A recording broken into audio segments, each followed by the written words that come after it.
A special programme from Crime Watch. Armed robbers think they can get away with anything. But do we have news for them? Armed raiders have carried out the biggest robbery in fallen British prey history. to a gang that police have described as callous and who planned a military-style operation. It becomes a game of cat and mouse, where each side is looking to be one step ahead of the other. More than £40 million worth Straight of out gems. of a film script, armed police have foiled what would have been the biggest robbery anywhere in the world. Some criminals dedicate their lives to outsmarting the police, risking it all in the pursuit of other people's money. The creed of the armed robbery is normally spend it fast, because if you get nicked, they'll only take it back.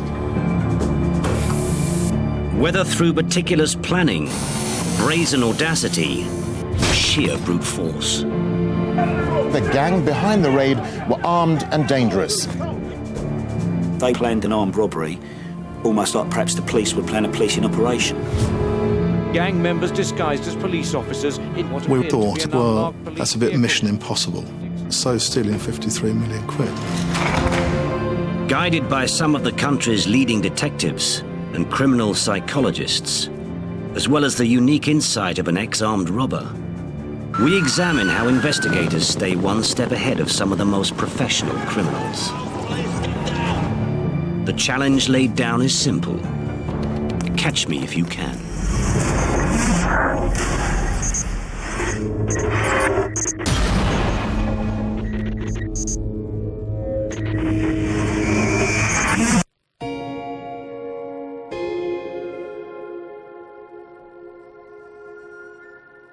Armed robbers are among the most dangerous and volatile of criminals. And few understand the risks they pose better than those tasked with bringing them to justice. History is littered with instances where there have been firefights because armed robbers had loaded firearms and, when compromised, used them. In a career spanning 34 years, Barry Phillips has put some of the UK's most vicious crooks behind bars. The principles of a good detective in the investigation of armed robbery have not changed. It's a seasoned detective, somebody who is a proven thief-taker, somebody who has the ability to generate information, identify leads, sometimes on hunches, which is vital in the world of armed robbery. And for most thieves, cash is still the prime target. We would rob anywhere where there was money. There were certain places that a lot of robbers won't touch. I mean, you get to know, once you've been in the game for a while, you get to know who's going to hand over and who isn't.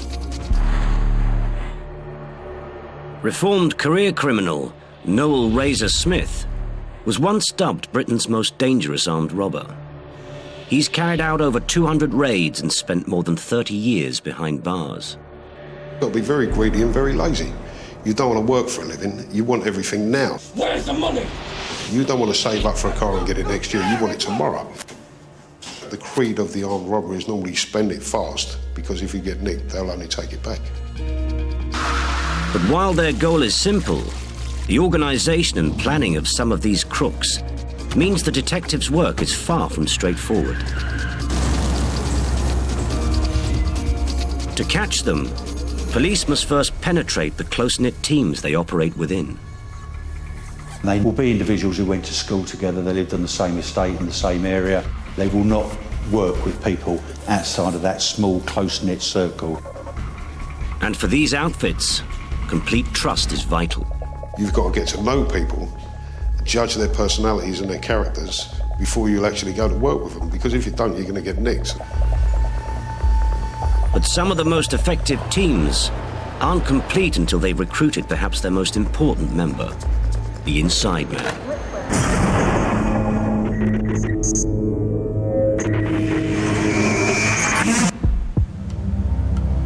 The inside man allows a gang access to the inner workings of their target and can expose vital weaknesses.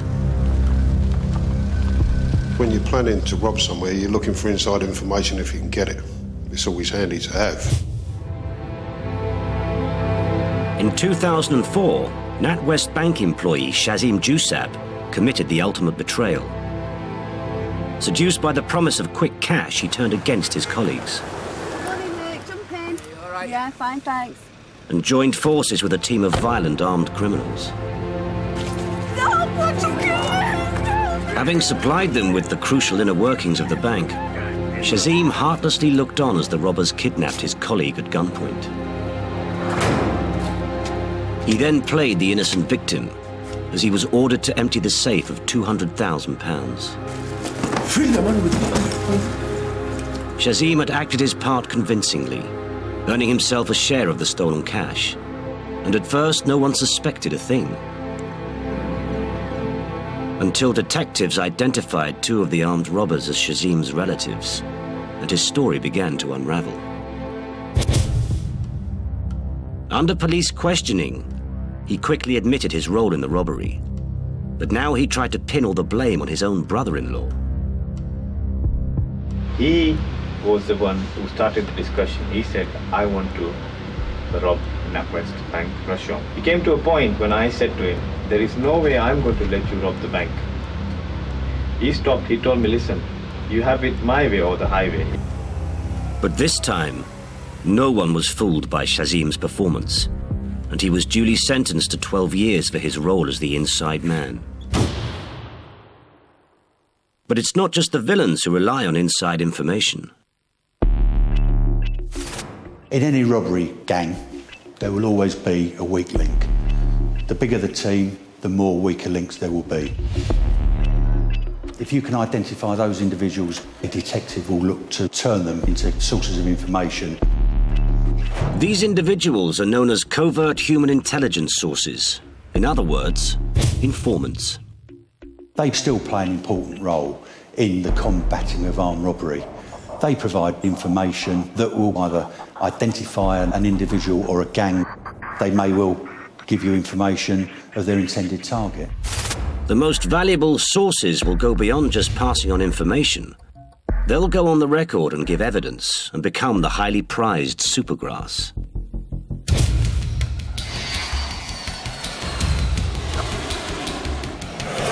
In 2002, there was a serious epidemic of armed criminality in and around Heathrow Airport. Robberies at warehouses and lorry hijackings were being committed by around 300 criminals that lived in the area. To catch the ringleaders, Scotland Yard's elite flying squad needed information. The first big breakthrough was when a baggage handler was arrested and came forward as a supergrass. Well, the guys you need to be looking for, they all live in the Stanwell area, so they know the airport like the back of their hand. It's all very well. What we need is names. The key name that came through was a man by the name of John Beach.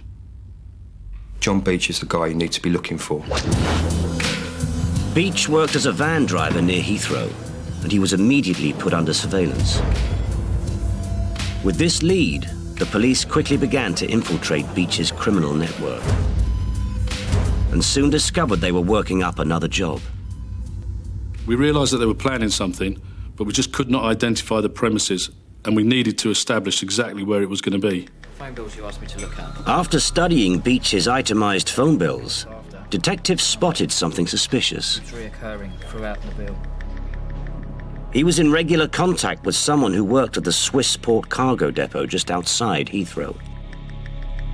We then discovered that there were regular, highly valuable consignments going into the Swissport depot, like large amounts of cash and also gold. The team concluded that Beach's Swissport contact might be helping the gang to set up the raid. The flying squad started planning an ambush to catch them red-handed. Delivery comes through here, through the main gates. Their tactics needed to be perfect. Just inside. If Beach's inside man got wind of the investigation, the entire police operation would be compromised. But they were still missing details on when it would happen. 5 days. Then the team made a vital discovery. But this is the most interesting bit. The depot was due to receive an enormous delivery of cash and gold the following Monday, worth around £80 million. I've got this little job coming up. You interested? If the gang was successful, it would be the biggest robbery the country had ever seen.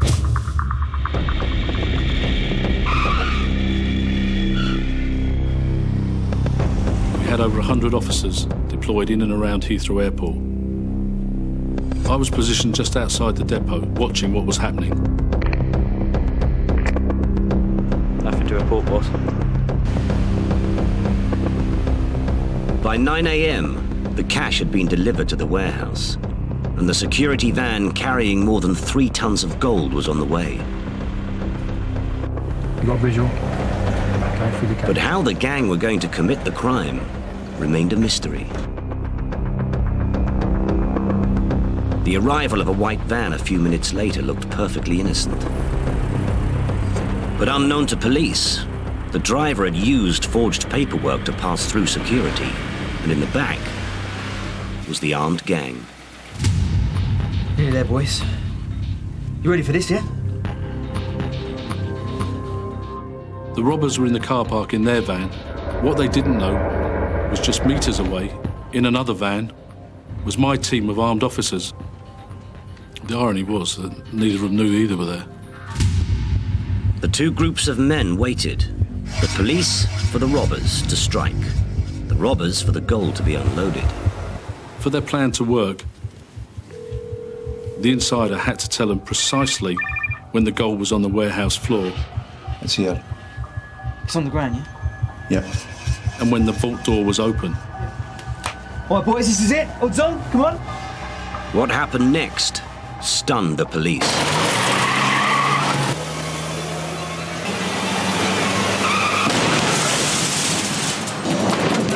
Immediately, the robbers got out from the back of the van. Some of them went straight for the gold and started to load it onto the van. Others went into the vault area where they threatened the custodian to get his keys to get to the cash. Where are the cash bags? Open the door! Do it now! You're wasting my time! I realised that this was it. Attack, attack, attack! Go, go, go! We immediately deployed the firearms officers.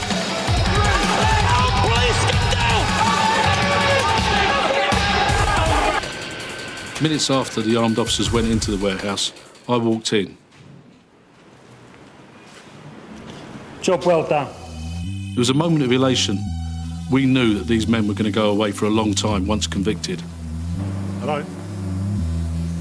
And although their ringleader, John Beach, had tried to keep his hands clean by not taking part in the actual heist, he was jailed along with the other gang members for a total of 83 years. Both the criminals and the detectives had relied on inside information, but this time, the police had come out on top. Unlike most investigations which start after a crime has taken place, the ultimate aim for detectives dealing with armed robbers is to catch them in the act. Police, show me hands! See your hands! It's vital to wait until that last second before they commit the robbery with the guns in their hands, so you maximise the evidence that goes before a jury. It's highly specialised policing, with units up and down the country dedicated to catching the criminals who claim they have the highest status of all. There is a definite pecking order in crime, and armed robbers are kind of classed as the elite. They sit right at the top.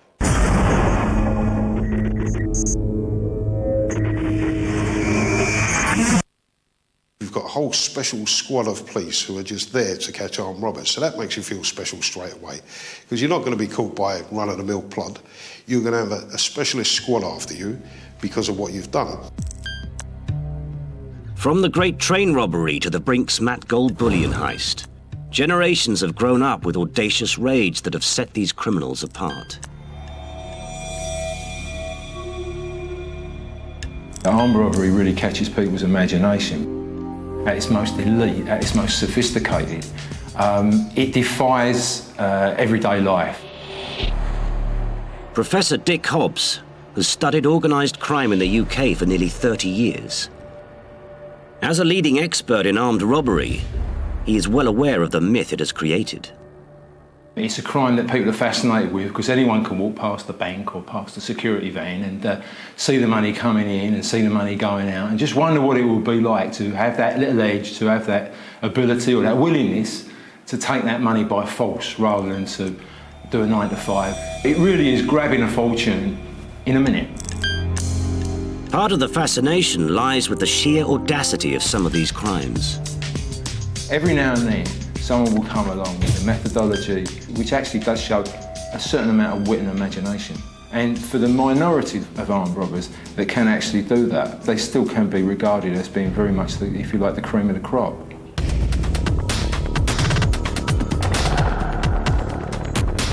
In a remarkable 2009 raid, a sophisticated armed gang stole a helicopter and landed it on the roof of a cash depot in the Swedish capital, Stockholm.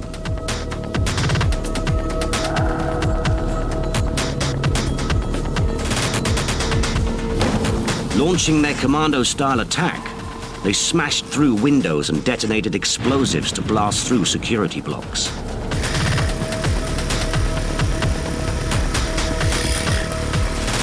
They seized 39 million Swedish krona, just under £4 million, in little more than 20 minutes.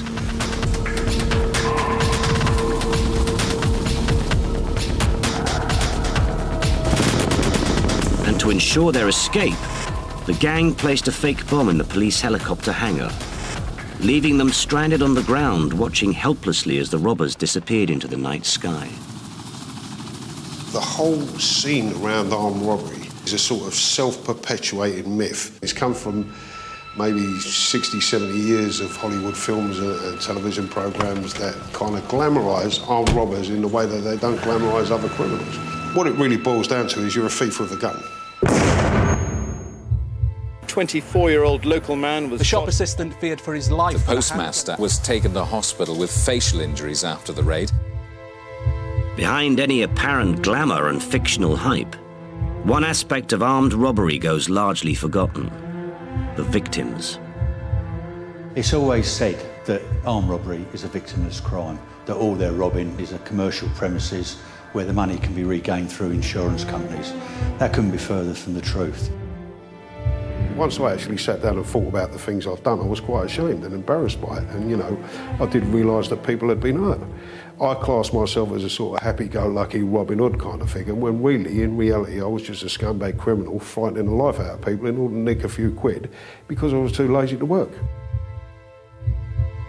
And the most brutal of these criminals will go to any lengths for even the smallest amounts of cash. A policewoman is shot dead responding to an armed robbery in Bradford city centre. Police named the dead officer as Sharon Beshanivsky, a mother to 5 children. The generation that have grown up now, their heroes are Colombian drug barons and American street gangs where violence is the thing, not the actual getting of money. It's all about getting power, and to do that you have to be more violent and vicious than the next man. Life has become cheap. I know it's a cliche, but it has. It's become cheap. As the stakes are raised, it's not just the police who are fighting back against these armed villains.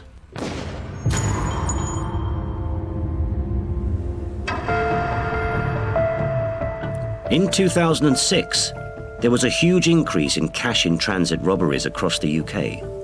But those responsible for these attacks were a new breed of armed criminal.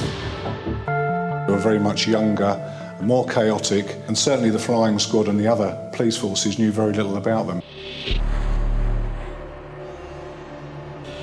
Former head of the Met's flying squad, Bob Cummings, now advises the UK security industry how to combat these villains. In some of the major cities in the UK where most of these robberies were happening, it became so dangerous for the guards to actually go about their job that the companies ended up lobbying the Home Office. As a result, the police and the cash industry began working together, sharing intelligence and developing new high-tech countermeasures.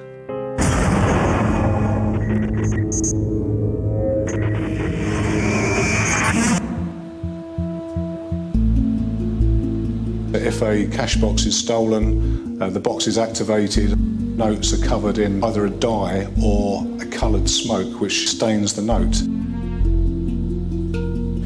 In laboratories across the UK, forensic dyes and sprays are now microscopically encoded with a unique DNA barcode. This has made a big difference because what the police are able to do now is to actually pin that money down to where it was stolen.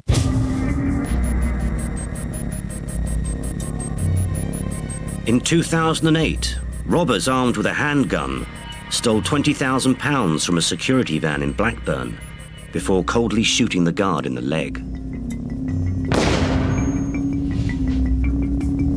But when the gang forced open the cash box, an exploding dye pack stained the money with a unique DNA code. Shortly after the raid, the attackers began spending the money. But when staff alerted police to the dyed notes, analysis of the encoded DNA marker proved conclusively they came from the raid. The gang was sentenced to 50 years in prison. The next advancement is to design something which actually physically can't be used. And what the industry are now using is a glue solution which, when the box is stolen, is spread all over the notes and bonds them into a wedge, rendering the money completely useless to the criminals. And it's not just the cash that's being targeted. DNA-style sprays are being used to brand the robbers themselves. Right, you get on the floor! Get on the floor! Between 2005 and 2007, a gang of jewel thieves carried out a series of armed raids throughout the country. On average, carrying out one robbery every 2 months, changing their disguises from job to job. Get on the floor! But they finally made a critical error when they returned to the site of their first successful job. Jeremy France Jewellers in Winchester. This time they were ready for them. Realizing the shop was being robbed again, staff activated anti-bandit smoke, causing the gang to panic. As they ran for the door, they were sprayed with a unique DNA marker called Smart Water. Smart Water's clear liquid spray is a forensic fingerprint invisible to the naked eye, but under a UV light, it provides crucial evidence to place the suspect at the scene of a crime.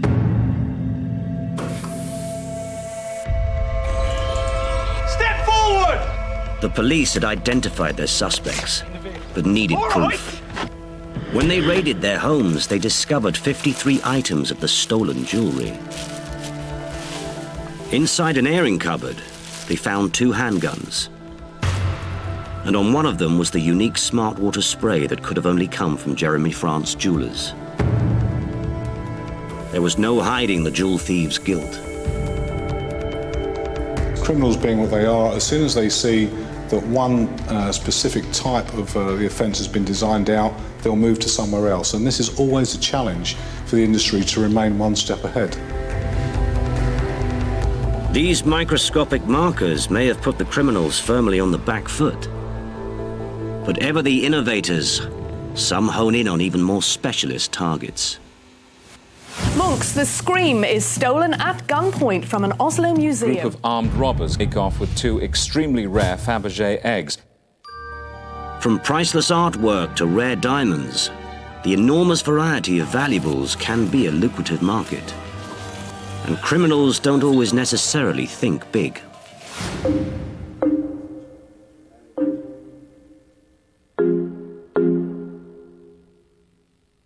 In 2008, career crook Craig Townend decided to steal a collection of rare and valuable stamps. Craig Townend did a lot of research. He'd learnt enough in order to pass off as somebody that certainly had a working knowledge of stamps and the trade. Townend targeted a small stamp dealer in Devon, posing as a wealthy investor.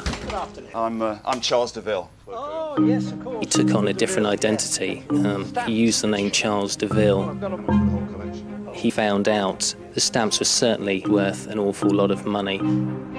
But Townend had a problem. It was high summer and the area was teeming with tourists and potential witnesses. To steal the stamps, Townend had to rethink his plan. At that time, he made a decision that if he was going to get hold of the stamps, that he'd have to trace the businessman back to his home address. And to seize the collection, Townend decided that he and an accomplice would adopt another guise. We had a report in that 2 males had gone to an address that they'd purported to be police officers, that they brandished handguns, and tried to give the impression to the homeowner that they were police officers carrying out a raid.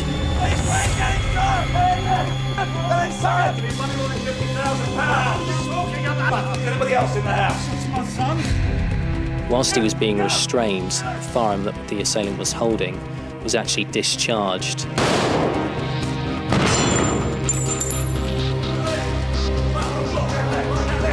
Where the stars? They're in my briefcase over there. Then the raiders donned another costume, this time masks, before making off with the dealer's collection, in all worth around £400,000. Townend thought he'd got away with it, but he still needed to sell on the goods, and targeting stamps had been his first mistake.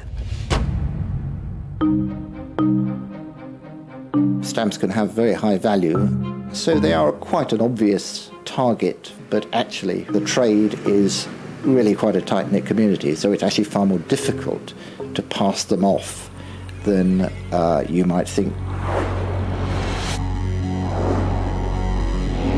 But 200 miles away from the scene of the crime, Townend had reinvented himself into yet another fictional character, this time to try and sell on the stolen stamps. I'm from Stamps of Mayfair, just on Regent Street. He named himself the Laird of Glencairn and had gone to some effort in order to convince people he was a high-level, legitimate businessman. But Townend didn't realise how identifiable the stamps would be. Colour, margins, postmarks, all of these things combine in an individual stamp to give it a fingerprint. But despite this, he did manage to secure a £10,000 sale. But immediately he made another foolish mistake. What name do you want it made out to, sir? Craig Townend. Craig Townend. When the dealer discovered the stamps were stolen, he reported the name to police, and it emerged that he had tried something similar before. 10 years earlier, Townend and an accomplice raided the York City Art Gallery and stole £1.3 million worth of fine art. He was caught red-handed as he posed as an art dealer trying to sell on the stolen works, and sentenced to 15 years.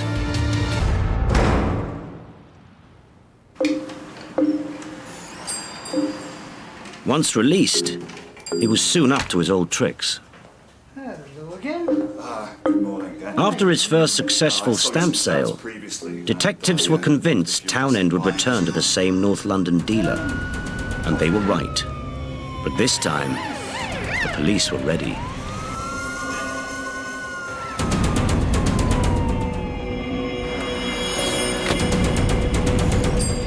Craig Townend, you're under arrest, you do say, on suspicion of armed robbery. His attempts to try and find a buyer, despite his fantastical disguises, meant his plan was doomed from the start. Craig Townend was sentenced to life behind bars. One way round this problem is to steal goods to order, and this can be an international market. A member of an Eastern European gang who were dubbed the Pink Panther Gang. It was just one of several high-profile heists carried out by the gang across the world. The infamous Pink Panther gang specialise in stealing to order. Their criminal network of hundreds of jewel thieves have pinched millions of pounds worth of diamonds and jewellery from all over the world. From Paris to Tokyo, London to New York. It takes a greater degree of planning, preparation, criminal networking, and that puts that robbery team on a higher plane, really. And they're not the only gang to employ these tactics. More than £40 million worth of gems were stolen from Graff Jewellers in central London. In 2009, two well-dressed men entered Graff Jewellers on London's New Bond Street without a second glance. Once inside, they casually pulled out handguns and threatened staff. Within minutes, they had carried out the UK's biggest ever diamond raid, stealing nearly £40 million worth of jewels. As they fled, they were captured on a passerby's mobile phone. The gang were eventually caught, but the majority of the stolen jewellery has never been recovered, with detectives believing a mastermind behind the heist had already sold on the goods to a secured buyer. But this degree of planning is rare. Like stamp thief Craig Townend, most armed robbers are fantasists, not strategists, and they thrive on adrenaline. Once you start committing armed robbery, it becomes very addictive. It's like a Class A drug.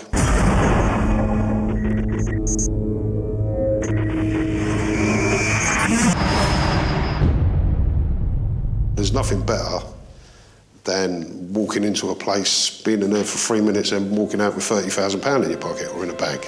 You know, it is a great feeling. And it's a power buzz. But the need for the thrill and excitement is fundamentally at odds with the idea of the professional thief. The bravado, the impulsivity are incompatible with the characteristics of meticulousness, of self-restraint and control that are required to be a criminal mastermind. Renowned criminal psychologist Donna Youngs has spent 15 years analysing the motives and methods that underpin violent offending. One psychological variety of armed robbery is what we call armed robbery as heroic quest. For these offenders, they're not so much concerned about acting out the role of the consummate professional. Rather, what they're concerned about is the dramatic effect of their offence on the world, about having an impact, about proving their point, about being recognised. And for some, the need to be recognised can be too much to resist. Terry Smith was one of Britain's most notorious armed robbers.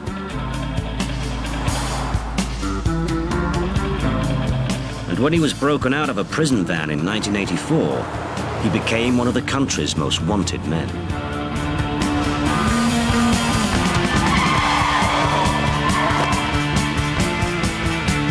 Open the back! Come on, quickly, get out! Let's go! Don't fall off, smash your head in! Smith had been in and out of jail for most of his adult life. But when he became a free man, his inside knowledge of armed robbery made him a leading authority on the subject. Joined now by Terry Smith, who was once an armed robber. And even a television celebrity. The police are very efficient and effective at nicking some of the robbers, not all of them. And then, from my point of view, I just hope that some of them do get away. But not everybody will share that point no, of view. of course. But I mean, I'm a partisan member here, so I just think I wish him best of luck. He claimed that he was no longer involved in any criminality and was just an expert. In fact, he called himself a robbologist. Terry Smith had made a great show of going straight. But in 2007, police started investigating a near-fatal armed robbery at Rayleigh Station in Essex, which bore all the hallmarks of one of his jobs. Police in Essex think that a man who was shot during an armed robbery... Two men attacked a security van, delivering money to a cash machine. Give us a bolt! Give us a bolt! Stay! Pushing 50, Smith had been out of prison for 12 years. But when witnesses began describing one of the robbers as having a distinctive limp, a retired detective was instantly reminded of an armed robber he had come across in the 1980s. The man's name was Terry Smith. Police investigating the Rayleigh offence were very keen to know what Smith had to say. Mr. Smith, on the 25th of May, there was a serious incident at Rayleigh Station. Where were you that day? But even though Smith wasn't talking, they managed to find out everything they needed to know from the man himself. He'd actually written a number of books, one of which was called The Art of Armed Robbery. That book actually proved to be highly relevant and a great source of intelligence for us. And really, we have to thank Mr. Smith for writing such a book, because it's all about his modus operandi, told us about his family, his associates. In fact, he had photographs of his associates within the book. After more than a decade as a free man, Terry Smith was once again put under police surveillance. And when analysts studied the footage of Smith, Not only was his distinctive limp apparent, but so too was a unique side effect. Unable to bend his injured leg, Smith would get into a car head first. It matched exactly the strange gait of the man in CCTV footage of the crime scene. Detectives could now prove Terry Smith was indeed one of the robbers. He just couldn't stop committing armed robberies. He couldn't stop planning them. It was like a drug to him, there's no doubt about that. For Terry Smith, his addiction to robbery proved irresistible, and once again, he found himself behind bars. Terry Smith's TV appearances and the writing of his autobiography are really driven by the same underpinning psychological processes that drove his armed robbery behaviour. They're driven by the same need to demonstrate his prowess and his ability to demand attention. They are the functional equivalent of the dysfunctional armed robberies that actually he was continuing to commit at the same time. But for some criminals, the thrill is not in the act itself, but in honing their skills and outsmarting the police altogether. Learn from people who have already been caught, and you see what mistakes they made and try not to make them yourself.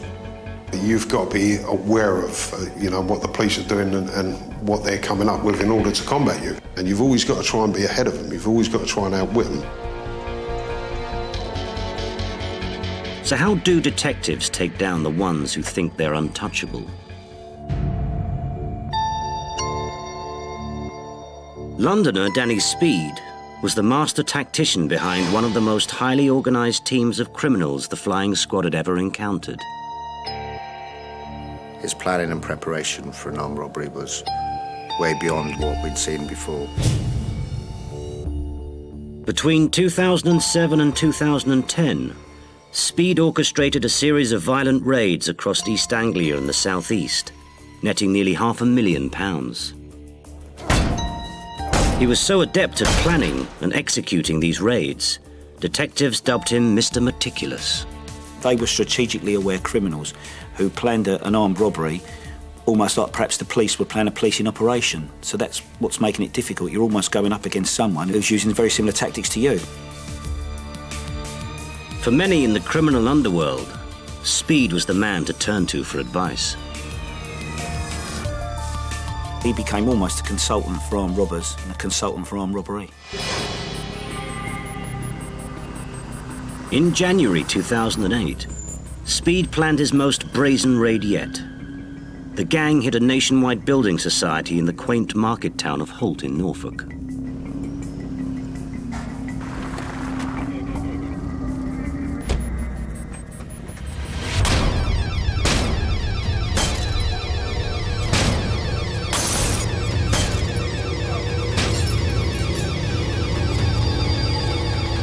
Quick, come on, hurry up! Come on, hurry up! Get enough time!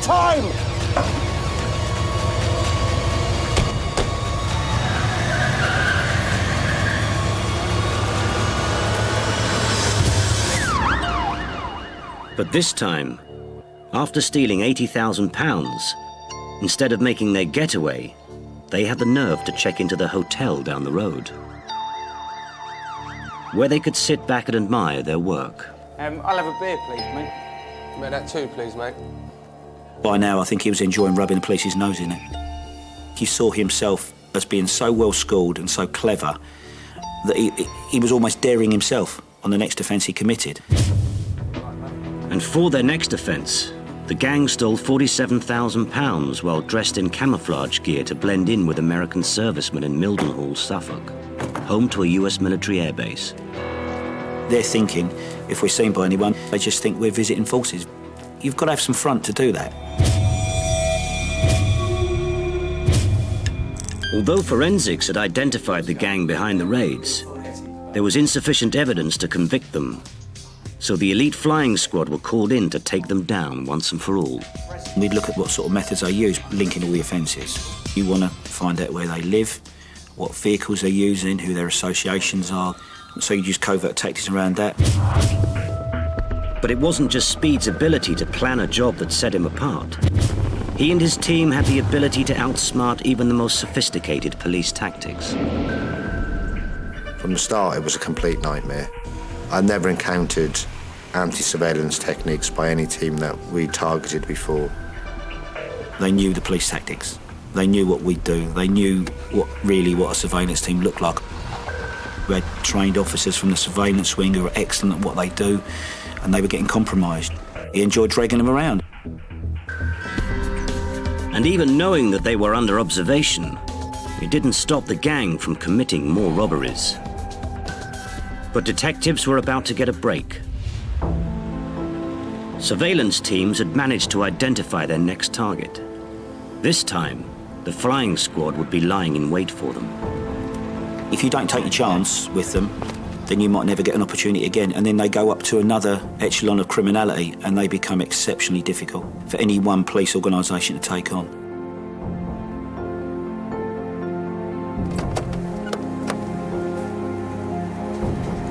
Suspects out of vehicle. All units stand by. Suddenly we get this horrible moment. What's your problem? What are you up to? Compromise. Hey, what do you want? Compromise. Realising he was being watched, Danny Speed had once again outsmarted the police operation. The flying squad had missed their chance. To get that close, to then lose it, it's devastating. After such a close shave, the gang went to ground. And Speed left the country. But he still couldn't resist bragging to the authorities. Hey, your mates are on to me. Excuse me? Tell them to stop it, will ya? They're rubbish at it. Thanks, sir. But it wasn't long before the gang were up and running again. They obviously need money because they're out robbing again. It's great news because we're back in. But so far, all covert operations had failed. The flying squad were forced to rethink their tactics. We thought we'd have to go maybe one step further and think outside the box and think of what else we could do. So they decided to put a listening probe in Danny Speed's car. What's up? Listen, I've got some job coming up in the next couple of weeks if you're interested. And immediately they got the breakthrough they needed.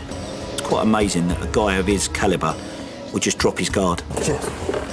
Now the flying squad were one step ahead. After an 18-month investigation, detectives were finally ready to take down Speed and his gang. But for once, Mr. Meticulous was running late. Speed had actually overslept, which is so ironic. His guard's down then at that point because he's not looking. He's just in his car and he's going like a bat out of hell to get there.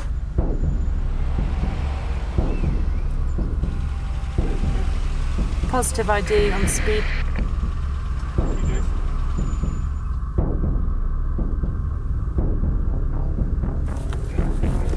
All units stand by. Suspects are changing into blacks. All right, call in. All units, strike. Tell me I ain't right here.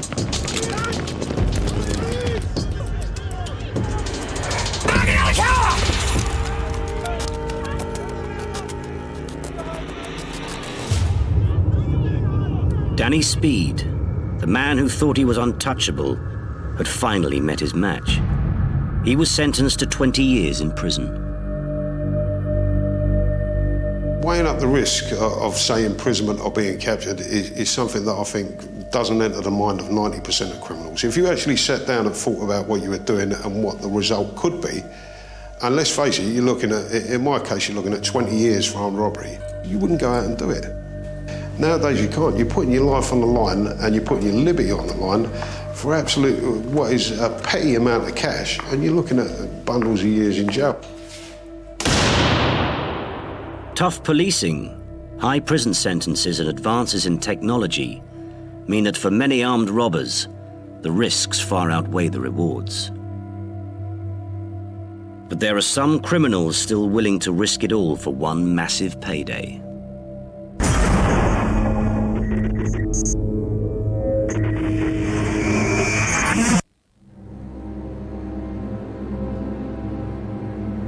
they've put you in a place, a prison, where you're mixing with all other armed robbers who will be telling each other the same thing. Well, this is us for life. We're not fit for anything else. So what I'm going to do is I'm going to do this big job when I get out and retire.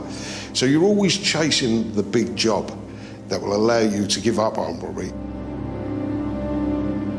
To get their hands on their retirement fund, some are willing to go to dramatic lengths.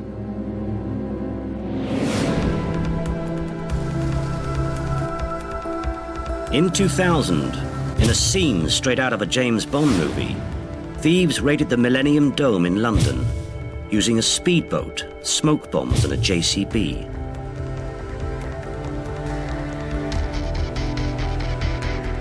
They were after a collection of diamonds worth an estimated £350 million. Amongst them was one of the largest and rarest diamonds in the world, the De Beers Millennium Star. But there was to be no Hollywood ending for these thieves. Armed police at the Dome in London have foiled what would have been the biggest robbery anywhere in the world. On a tip-off, the real diamonds had been substituted with fakes, and over 100 armed officers were lying in wait, ready to catch the criminals in the act.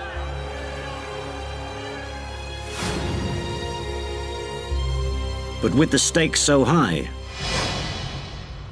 some will use the most sinister tactics to get their hands on their ultimate prize. Tiger kidnapping is the name given to a robbery where the gangs will target the families of an individual who holds the keys to the valuables within a premises. And the classic example in recent years is the depot robbery down in Tonbridge. In 2005, a gang started to plot the biggest heist in British history. Their target was the Securitas depot in Tonbridge, Kent. Inside the maximum security fortress was around £200 million in cash. It's not somewhere you can just knock and walk in. But every detail of its inner workings were being fed to the gang by an inside agent, Emir Husani. Using a pinhole camera stuck in his belt, he filmed the inside of the depot. But even with this information, the gang had no way past the high-level security. Who could turn up and afford them access to that depot without question? To get inside, the gang had decided on a ruthless solution. They planned to abduct the depot manager, Colin Dixon, and his family. First, they set about monitoring the Dixons' movements. She's been in all day. It was quite extraordinary the lengths they went to, where he lives, what car he drives. Everything that would lead them to be able to get hold of him at any time. They even went as far as secretly recording the family home.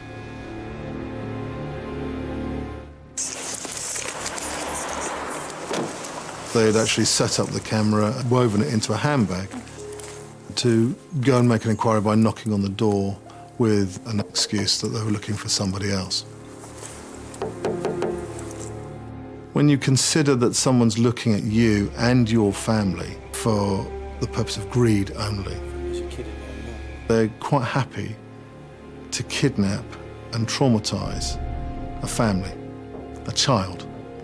And that is beyond it. After 6 months of planning, and armed with every detail of the family's movements, the gang put their plan into operation. Disguised as policemen, they first kidnapped Colin Dixon. Would you mind stepping out of the vehicle, please? In the car, please. Right. Now, if you cooperate, nobody will get hurt. Do you understand? Having secured the depot manager, the gang turned their attentions to his wife and young child. Evening, Mrs. Dixon. Can I help you? It's your husband. He's been involved in a traffic accident. We're here to take you down to the hospital. A policeman's come to the door. A person they're supposed to trust has then taken them away. You got any ID? It's in the boot, love. I've never heard of anything like it in my nearly 30 years as a police officer. Emily! Emily! At gunpoint, Lynn Dixon and her young child were driven to a remote farm where her husband was being held hostage. How many staff are there, Colin? Do you think we're kidding it? How many? He's asked all sorts of questions about the inside of the depot. If you don't cooperate, I am going to shoot you and your family. Please, I'll tell you what you need to know. So he now knows that he's got no option. Come on, get him up. Come on, get him up. Come on, let's go. Come on. The chap on the control room recognises his manager straight away. Without question, lets him in. Plan is now working.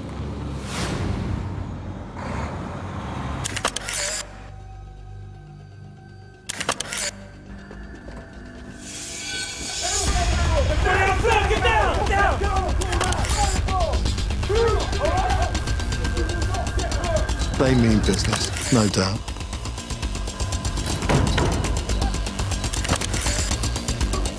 A number of the employees were convinced that they were going to be killed. Leaving the hostages locked in cages, the gang got away with £53 million.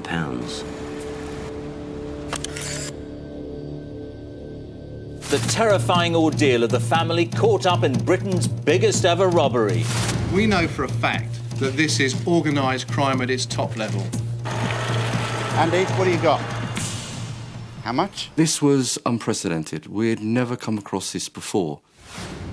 We had to conduct forensic examinations. We had 14 witnesses who had been kidnapped in the depot, all of whom needed to be interviewed. But stealing £53 million is one thing. Getting away with it is another. Who would dare to pull off such an audacious crime? This must be an upper echelon robbery team. It must be, to organise this, to go to these great lengths, to steal so much money. But there was one thing about the kidnappings that puzzled detectives. They've shown their faces. They must have been disguised in some way. They must have been. What about prosthetic masks or disguises of that nature? Well, that's a bit mission impossible. So stealing 53 million quid. With forces up and down the country on high alert, it wasn't long before they had their first lead. Makeup artist Michelle Hogg. Who's she? Apparently she made up a few guys to look like policemen. Policemen? Yeah. Just leave it with me. And when her home was raided, detectives discovered in her wheelie bin an Aladdin's cave of prosthetics. That was an absolute bombshell for us. It was fantastic. Although Hogg admitted making up the men, she knew nothing of their identity or what they were planning. But the investigation was gathering pace. 2 vehicles involved in the heist were discovered burnt out. They were registered to local car dealer Stuart Royal. Then a van was recovered, which was linked to an employee of Royal, Lee Rusher. Inside was a ballistics vest, a submachine gun, and £1.3 million in cash. The cracks were appearing. These weren't your upper echelon armed robbers. They were a car dealer from Maidstone and one of his drivers. When police raided Lee Rusher's home, along with a whole host of evidence, they found a hand-drawn map of the depot and the surveillance footage of the Dixons' home. They're dreadful at covering the tracks and what they were going to do afterwards. Leaving a map of the inside of the depot in your home. You know, that is just unbelievable. Police started to round up the suspects. But who was the ringleader behind the operation? One name kept cropping up: Lee Murray. Lee Murray was a celebrity cage fighter, known very much in the southeast of London. We had the names of Paul Allen that came in, who was very much Lee Murray's right-hand man. Here, boys, listen. I've got this job coming on. It could be massive. We can link him to the Kent gang because he has trained in mixed martial arts with Lee Rusher. There's a definite link between these two. With the gang's litany of mistakes growing all the time, the most devastating evidence would come from Murray himself. In the weeks prior to the heist, Murray's Ferrari had been impounded after a road accident. Boss, you're not going to believe this. They found a mobile phone. You're going to want to hear what's on it. Probably takes four of us, and with a van, literally it's going to be a matter of seconds, isn't it? He recorded a 5-minute slot with Lee Russian, and they are clearly discussing planning for the robbery.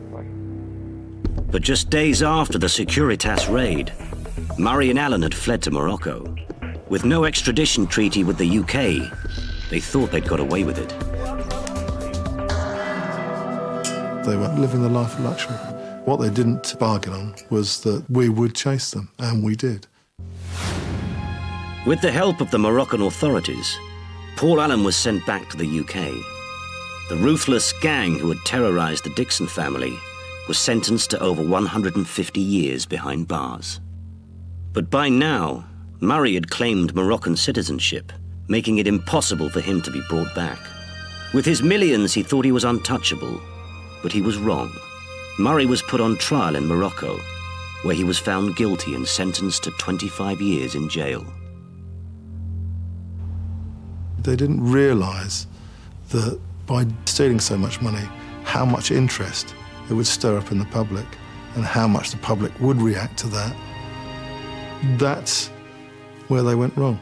They nicked too much.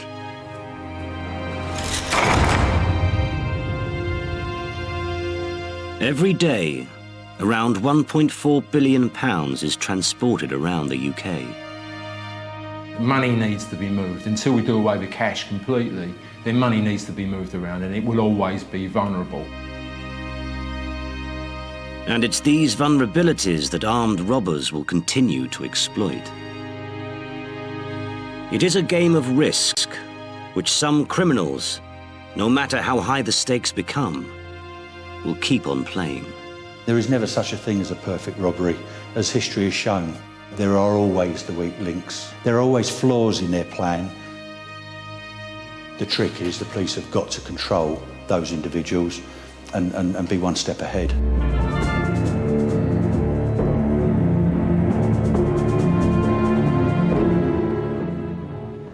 The untold story of those twins who were lost in the terrorist attack of 9/11. The twins of the Twin Towers at 10:35 on BBC One.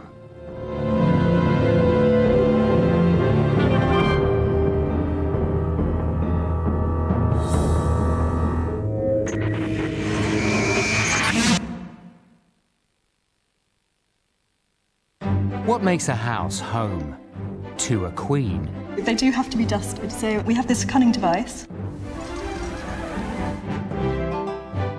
And is each book really a book? They were all specially bound for the doll's house.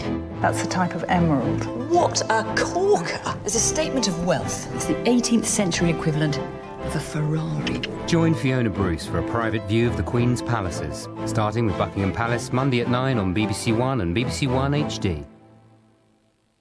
I suspect you may be illegally harbouring an unsupported Category 1 deceased person. Torchwood, Miracle Day, continues Thursday at 9 on BBC One and catch up on BBC iPlayer.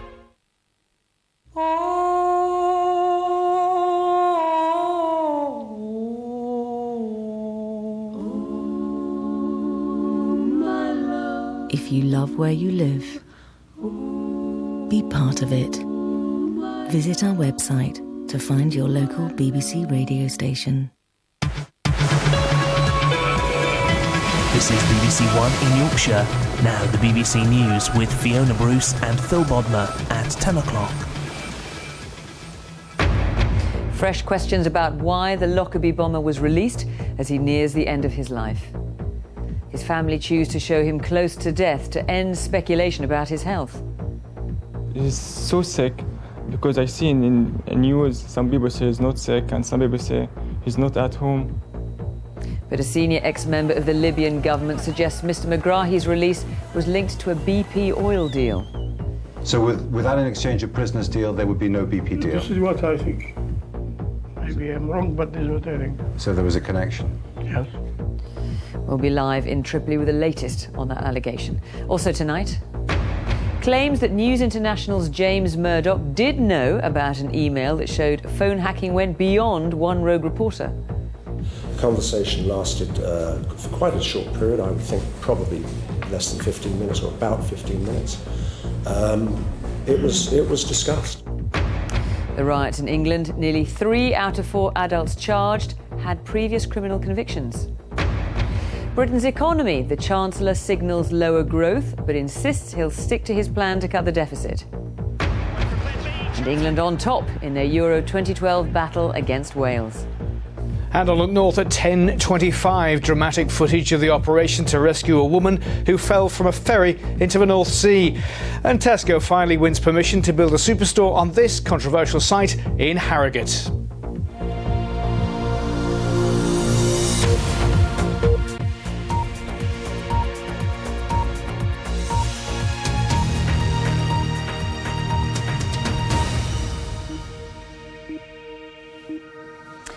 Good evening. There have been fresh allegations tonight about the circumstances